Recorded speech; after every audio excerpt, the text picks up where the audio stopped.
If you know exactly what your clients really want, your business is going to generate more revenue. So how do you know their secret desires? Well, you just ask. It sounds simple, but business owners, myself included, regularly forget to do this. We guess, we assume, and we make huge, costly mistakes. Today on Run a Profitable Gym, we're going to talk about a proven system for finding out what your clients want and then giving it to them so that you can make more revenue. With me today, Toni Roy of Breathe CrossFit in New Hampshire. She's done the pumpkin plan exercise, which was created by Mike McAllowitz, who will be speaking at the 2026 Two Brain Summit.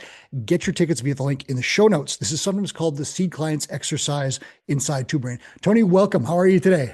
I'm doing good. How are you? I am excellent. I'm very excited to hear about your experience with this fantastic fundamental exercise that we do with gym owners. I'm going to lay out the very shortest version, and I'm going to let you tell us exactly how it went for you. So the short version, listeners, is this.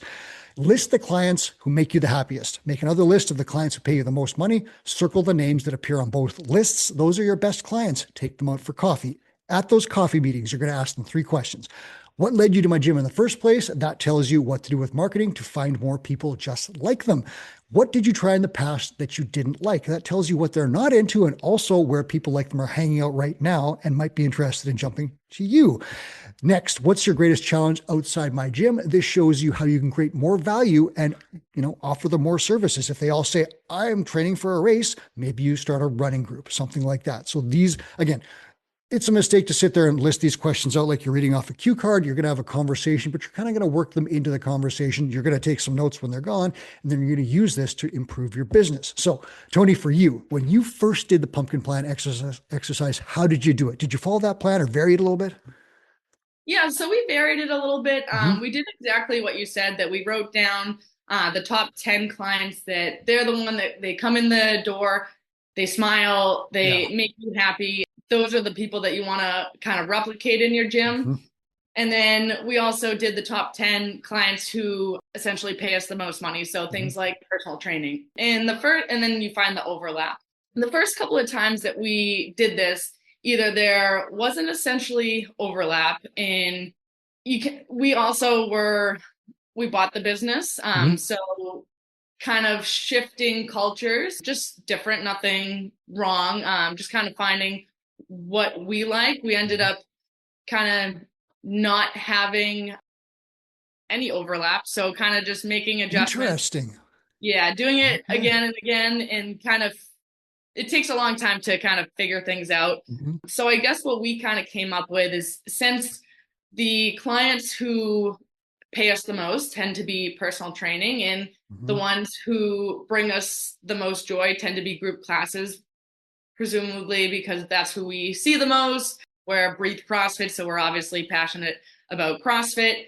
We ended up coming up with kind of a hybrid plan where it's not just you do personal training or you do CrossFit. We came up with a blend for the two, which honest and truly I think is the best program. And Mm-hmm. I'm biased, but the best program that we have, because it's the best of both worlds. So for example, if someone wants to work on muscle ups and it's not coming up in class as much as they'd like, but that's still There it something is. that they really want to do, but they don't want to completely get rid of the group classes, they could meet with a personal trainer once a week or even once a month. If they don't necessarily need the accountability, we'll give them homework to do for things on their own as well. Wow. Okay. So am I getting this right that this pumpkin plan exercise showed you that you didn't necessarily have the exact client lists that we expect, and you started a hybrid service as a result of that?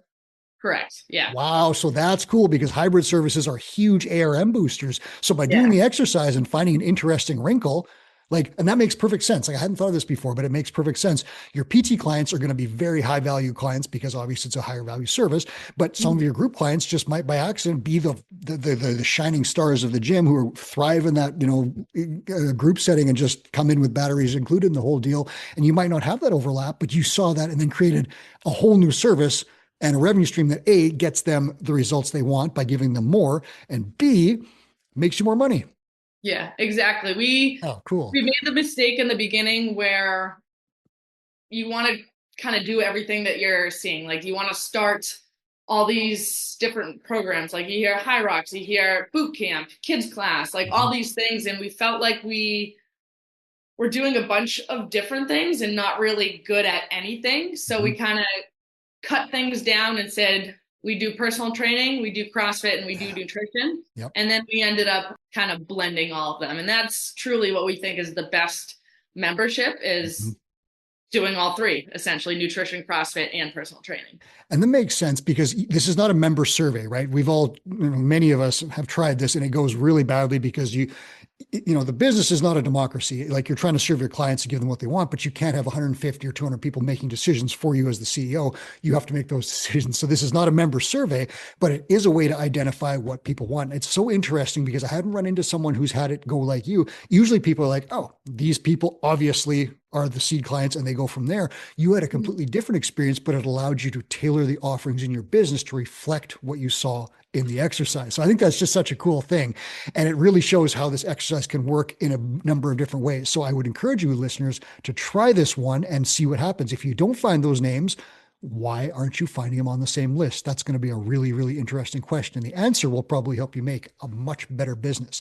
So you were probably pretty surprised by that, I'm guessing, when you didn't find the people matching up on the list.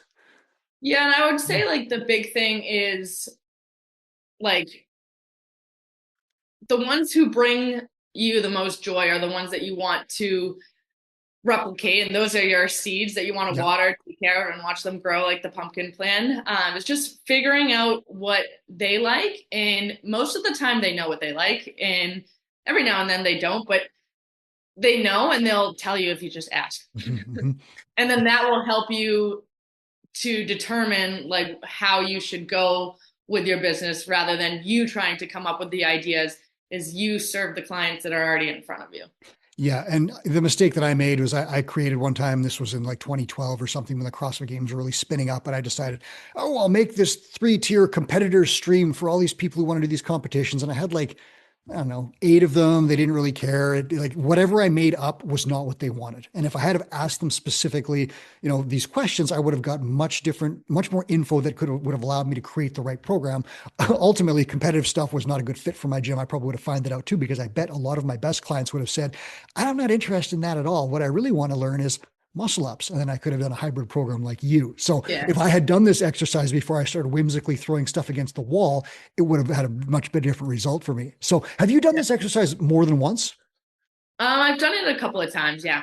So what was different between, now, did you just describe the first instance or the second?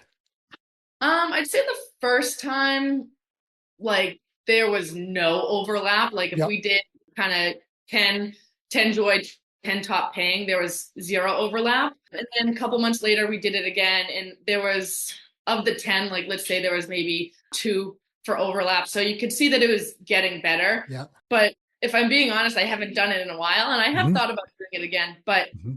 I really enjoy the way how things have been going. Like Hmm. we are happy with our programs, our clients are happy, they're getting results. I haven't felt the need to kind of do it again, Hmm. but I guess it doesn't hurt to do it. Well, it's one of those things that you'd probably want to do. Like if you only had the opportunity to do it one time, you would probably put Mhm. it at the early stages of your gym where you need to Yeah, figure out what are your core offerings. And like your business model is going to evolve somewhat, but not a ton, right? Like you're not going to go from completely every 3 months going to toss out group training or install personal training. Those are kind of big decisions that last for like 5 or 10 years or maybe forever. So I'd suggest that like it's really valuable early on and you can certainly revisit it. But the other thing is like if you're doing goal review sessions with people, and listeners, we recommend you meet with your clients every 3 to 6 months to do goal review sessions. You're essentially doing seed client interviews in those sessions as well. And you're not ripping your business apart every 5 years, unless you really have to because there's a major problem. But if you're like Toni and things are going pretty well, you've got these new programs, you clearly know, like she listed her core offerings immediately off the top of her head as we walked in here. You don't need to change those if they're working. And if, in your goal review sessions, 7 clients said, oh, I'm really interested in this local mud run. You're like, okay, I can just put in a mud run training group. We're going to do a 6-week program for $250. We'll meet twice a week with some homework on the side, a nutrition plan. Boom, sold out. You got 7 people right there, plus 3 of their friends or something like that. Like that's how the system works as your gym evolves and you start doing these goal review sessions. So you said the results that it produced. We'll just go over this again so people understand. You did the exercise. created a brand new service offering, which is a high value service offering. Everyone that we know has group training plus some personal training. Their ARM goes from, say, 150, 200 to like 275, something like that, usually, because you're tacking on a 60, 50, 70, 80, $90 PT package onto a group membership. Did you see your ARM numbers boost after this right away? Yeah, actually, I was having a talk with our mentor, because a lot of people tend to slack off during the holidays or Yeah. will Yeah. cancel their memberships or want to put it on hold or whatever. And I was talking with her and I was like, should we be worried? And she said, no, Tony, like your gym is growing, so you're gonna have more clients cancel their memberships, but it's not gonna, your percentage, your churn isn't gonna be as high. And our revenue, even if we're losing clients, our revenue actually is staying the same, which is great, which means our arm is going up. Yeah, so that's fantastic. So this exercise clearly improves average revenue per member in your case, and for other people, it may improve specialty revenue, specialty program revenue, nutrition services, any other things. Like there's kids programs, and that's like, I'll give you an example of a question. Let's say someone, you ask that question, "What's your greatest challenge outside my gym?" And they're like, "God, I'd come more often, and I would upgrade my membership to unlimited if I could just find childcare at 5 o'clock." And you're like, "Huh, 7 people said that. What if we had a kids program that runs concurrently in the second half of the gym with an adult program?" And I've heard of this happening at gyms. And literally, it's like all of a sudden you get a kids membership, you get an upgraded adult membership, more revenue, happier clients, problem solved. So that's an example of how this goes. Let me ask you this. When you got this info from these clients, did you start to adjust marketing in any way, or was that just a natural extension of getting a new program in place? So I guess, so you mentioned the seed client or the goal reviews. Yeah. That's one of my favorite things that I get to do with members Yeah. is even if like you find out what's going well and you find out what they're struggling with. And if things are going well, great. Like you just met with them for an opportunity to increase their motivation and for client Mhm. retention. But then if things aren't going well, you know about it, which sometimes they won't share with you unless you ask. And then it gives you an opportunity to fix it. I actually had a seed client interview this morning, and I have no problem like that. It's not a necessarily a sales opportunity. It's a chance to make sure your members are happy and that they're getting results, especially in group classes, because Mhm. they don't have that one-on-one connection that they would with personal training. And in this goal review this morning, this client ended up switching to one of our programs where he's actually going to be a little bit more independent because he's a pilot and he has 7 days of work and then seven Right. days off. So that's something that maybe we would have missed if we didn't do the goal reviews. So I Mhm. think the pumpkin plan and goal reviews and things like that is really important. So you can, like Two Brain says, and like the shirt behind you says, help best. This is exactly, it's exactly the principle. And you don't know how to help best. You can offer help, but you're kind of doing the shotgun blast into nowhere unless you ask, how can I help you best? And then you can provide that. And that's exactly the way that you're going to build a really strong gym business. And again, I've made so many mistakes with guessing on things and guessing on prices and guessing on programs and guessing on membership tiers and options and all this stuff. There's science and data, and if you use it, your business is going to grow a whole lot faster. Let me ask you this. So someone out there has never done this exercise. Let's give them some tips on how to do it. I'll give tip one is going to be do it. Actually commit to doing this exercise. The lists will take you maybe 3 minutes. You don't have to be like, seven, 549.99. You don't have to do the exact, you can just look, quickly scan. I know this guy buys 17 PT packages a month, and do the list quickly. It could take less than 5 minutes. Do the exercise. Do it. Toni, what do you think? Were these conversations, were they like kind of awkward, or how did you feel about them? Or how can people make them natural and just very organic to get the info they need? Yeah, I'd say when we first were thinking about doing the pumpkin plan before we even did it, that's probably why we were hesitant to do it because I was like, I don't feel comfortable going out for coffee with someone like I've never hung out with them outside the gym before. They're gonna We know do something squats. weird. Yeah. So I think just like you're saying, do it Yeah. Yeah. is what you got to do, and then you'll refine things later. Like, Mhm. and I feel like that's everything in business. Like with social media, sometimes people are afraid to make a post, but it's like you just have to do it, and then you're gonna get better by getting your reps in. Yeah, and I agree with you. And I think that the second thing that I would do is like, I wouldn't get so focused on these questions that you're sitting there just like looking for that awkward moment to ram one in where it's like she's taking a sip of coffee. You're like, what's your favorite thing about my gym? You know, like you don't have to Yeah. do it that way. You can just have a conversation, just naturally sit down with people, but know in your mind that what you're looking for is you just kind of want to find out some info about like what led you to my gym, you know, and you can just say, you know, you've been here for 5 years. Are you just such a great member? I'm just curious, like what brought you here in the very first place? And they get to tell a story about themselves. Like just make it natural. You can kind of get the stuff in here, but you don't have to be like, and then what is your greatest challenge outside my gym? You don't have to do it Yeah. like that. You can Yeah. just Like be natural. the first time we did it, I had like I typed out questions that I was going to ask them, and I told them, I'm like, look, I like this is how it's supposed to be done. I'm doing it this And way, that's and okay too. yeah, and it works for that. But then the more you do it, the more comfortable you get speaking with Mhm, people in mhm. general, and then you figure out like where to guide the instruction. Like we created an SOP, like if I'm unavailable or when I was out on maternity leave for Mhm. our coaches to do it, and just you get like with anything, you get better just doing it over and over again, and then you don't have to follow that structure. It becomes more natural. And so I'll give you that one. That's a tip. We'll just listeners practice. If you're feeling a little bit nervous about this, practice with your spouse, your partner, your dog, your kid, whatever, and just practice having a conversation like that. And just if you do that a few times, even in the mirror, you'll start to feel much more natural when you do this in person. I'll give you a tip, Toni. You tell me if you think this is the right one. I made Mm-hmm. this mistake. I went out with a client and we had coffee and I got some info. I didn't do anything after that.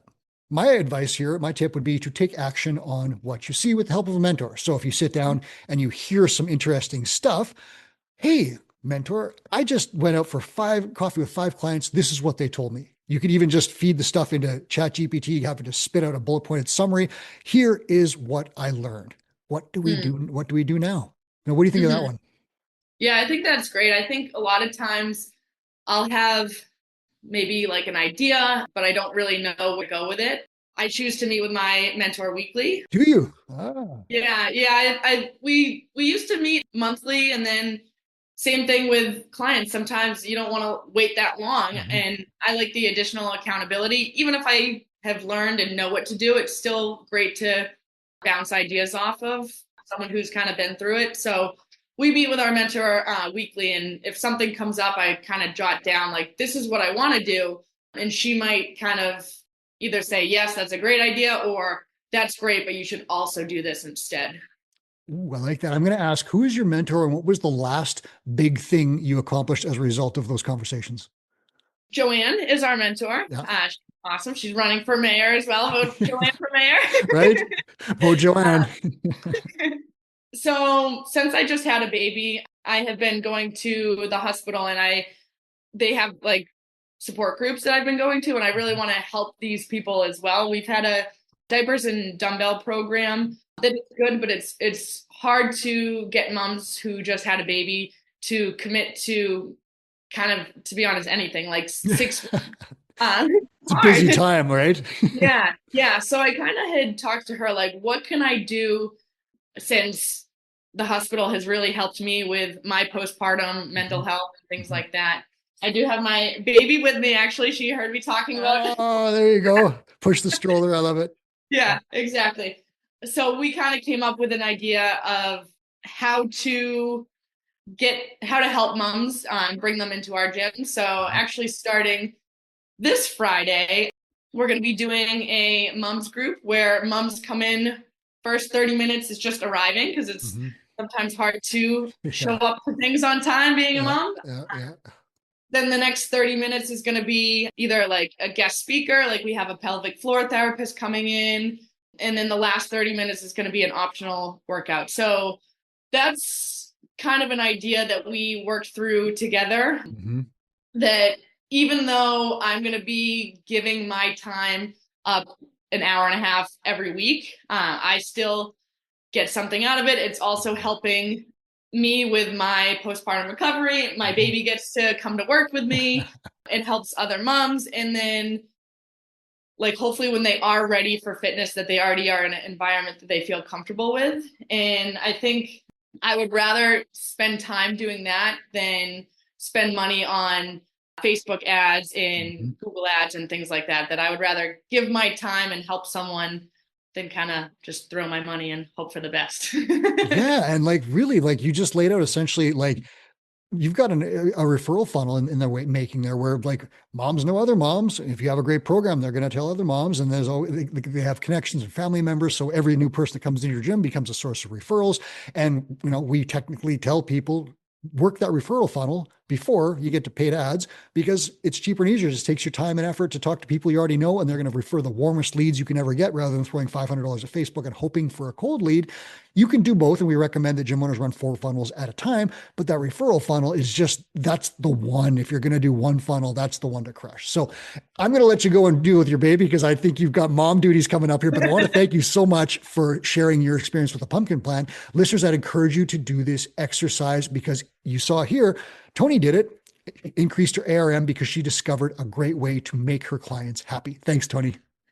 Awesome. Thank you so much. That was Toni Roy. This is Run a Profitable Gym. Please hit subscribe on your way out the door so you don't miss a single show like this. And now here's Two Brain founder Chris Cooper with a final message.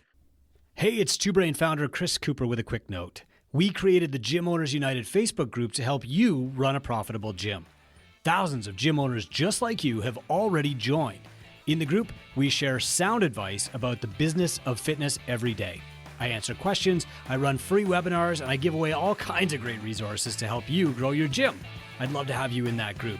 It's Gym Owners United on Facebook, or go to gymownersunited.com to join. Do it today.